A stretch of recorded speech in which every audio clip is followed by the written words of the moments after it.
The air in Foxborough, normally so predictable during the summer, is charged with a different kind of tension this June of 2026. The regular season approaches, expectations are sky high, reaching a 110 out of 100 on any passionate fan scale. But behind the scenes, an unsettling silence dominates the team headquarters. We're not talking about a common injury or a routine tactical choice. We're facing a gap in the defensive planning that to the discerning eye of the fans sounds like a false alarm. Why, at a crucial moment of rebuilding, does the edge rusher position seem to be treated with a caution bordering on negligence? While the offense solidifies under Drake May's command, the defense lives in a shadow of uncertainty. Is there something fundamentally wrong with how the franchise is handling its pressure players? Or are we simply witnessing a strategic chess game that we haven't yet been able to decipher? Something doesn't add up when we look at the depth of the squad and realize that despite all the accumulated talent, the stability in the defensive line is still a house of cards waiting for a gust of wind.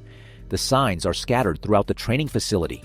The biggest one goes by the name of Gabe Jacas. How is it possible that the second pick of a very high-level draft, a piece designed to be the engine of the defense's pressure, still doesn't have his contract signed? Jacas is the only exception among the league's second-round rookies, and this isolated fact is not a mere bureaucratic whim. It's an indication that something deep, perhaps obscure, is happening between the player and management. Add to that the routine of injuries that haunt the defensive group. Harold Landry is still following a knee rehabilitation protocol that seems to be dragging on, and other veterans like Draymond Jones are still seeking a full connection with Mike Vrabel's system. Jacas' absence from spring activities, without the team offering a solid justification for the athlete's surgical procedure, leaves a trail of distrust. Are we seeing a maturation process or the emergence of a conflict of interest that could cost too much even before week 1? The evidence that our pressure line is vulnerable is palpable in every simulated snap. When we look at the roster of players available today, we realize that the Patriots lack the psychological terror that an elite edge rusher inflicts on opposing quarterbacks. Matthew Judon, with all his history and charisma, now presents numbers that don't mask the reality. His productivity has dropped, his agility isn't the same, and in crucial moments last year he was physically outmatched by players he was theoretically supposed to neutralize. It's no longer about what he once was, but about what he delivers now.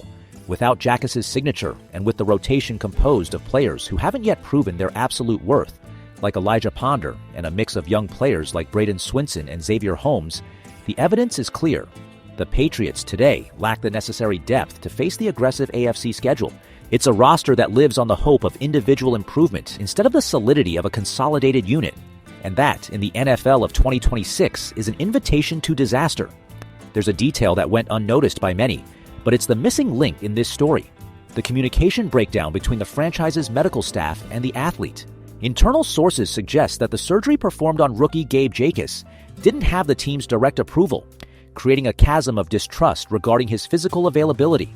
This explains the forced patience of the front office. They're not just waiting for the signing, they're assessing whether the second-round investment hasn't become a toxic asset. Meanwhile, time is flying.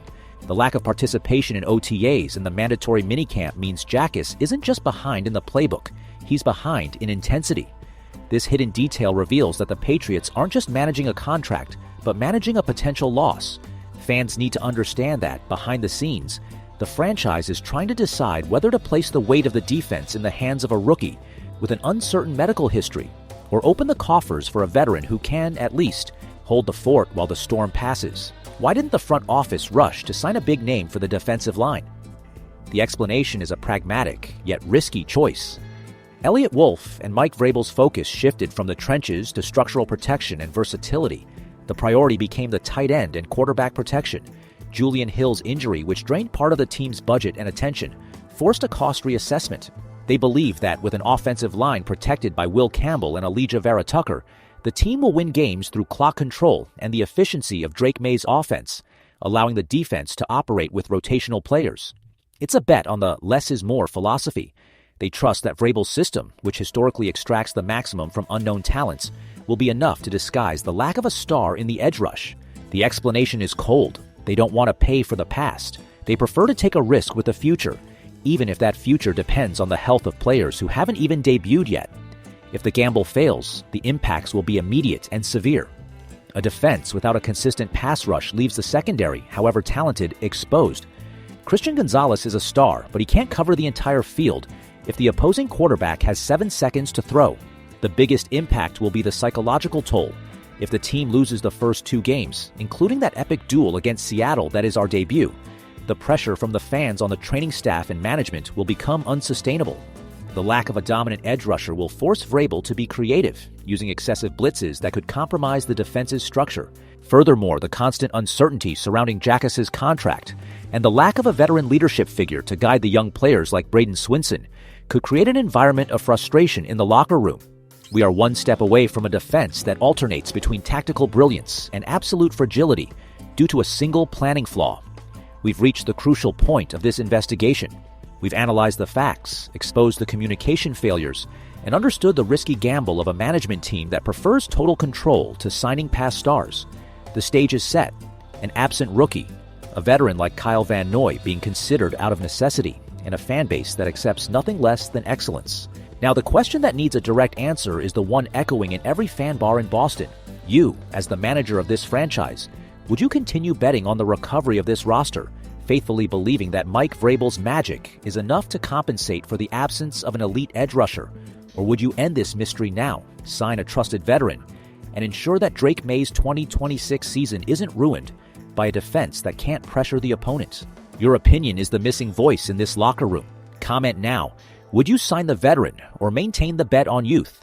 Subscribe and turn on notifications because your responses will dictate how we cover the next moves in this Foxborough chess game. Let's go, Pats!